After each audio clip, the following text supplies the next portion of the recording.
ఇప్పుడున్న హాస్పిటల్లో చిన్నదిగా ఉంది, దానికి పక్కన పెద్దగా కడుతున్నారు కదా. సో దాని మీద ఏ విధంగా చెప్తారు, అంటే ఎవరి వల్ల వస్తుంది ఇది? సో ఎవరండి? పవన్ కళ్యాణ్ గారి వల్ల అండి. జనసేన వల్ల, పవన్ కళ్యాణ్ గారి వల్ల. ఆయన ఇచ్చిన మాట ప్రకారం ఇదంతా ఎలా డెవలప్ చేస్తున్నారు అదండి.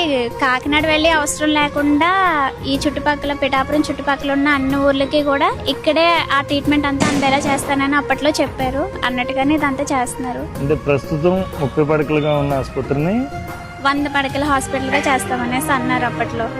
ఎందుకంటే ఆ మీటింగ్స్ కూడా మేము వెళ్ళే వాళ్ళము, విన్నాం అవన్నీ కూడా అన్నట్టుగానే చేస్తున్నారు. సో అతను అన్న మాట నిలబెట్టుకుంటున్నారు.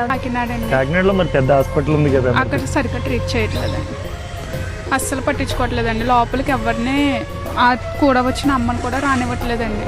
సో పిఠాపురం హాస్పిటల్కి వచ్చిన తర్వాత ఇక్కడ ఎలా ట్రీట్ చేస్తున్నారు? ఇక్కడ బాగుందండి, క్రౌడ్ కూడా కోఆపరేట్ చేస్తున్నారు.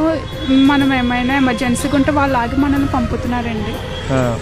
ప్రజెంట్ పవన్ కళ్యాణ్ గారు పిఠాపురం ఎమ్మెల్యేగా ఉన్నారు కదా, సో ఆయన వచ్చిన తర్వాత అభివృద్ధి ఏ విధంగా ఉందండి, అంతకు ముందు ఏ విధంగా ఉంది? ముందు అభివృద్ధి బాగుండేది కాదు. పవన్ కళ్యాణ్ గారు మాట ఇచ్చారు, మాట ప్రకారంగా ఆయన చాలా బాగా చేస్తున్నారు. ఇలాగా ఎంతో మందికి ప్రజలకి ప్రైవేట్ గా అయితే బోల్డ్ డబ్బులు ఖర్చు అవుతాయి, ఇది ఉచితంగా పెడితే బోల్డ్ హెల్పింగ్ నేచర్ గా ఉంటుంది అని చెప్పేసి పవన్ కళ్యాణ్ గా వాగ్దానం చేశారండి. అందుకని ఇంకా హాస్పిటల్ పెంచడం జరుగుతుంది అని చెప్పేసాను. అంటే ఇప్పుడు పెంచుతున్నారు కదా, అది అతను ఇచ్చిన హామీని నెరవేర్చుకున్నారండి. చాలా హ్యాపీగా ఉన్నా.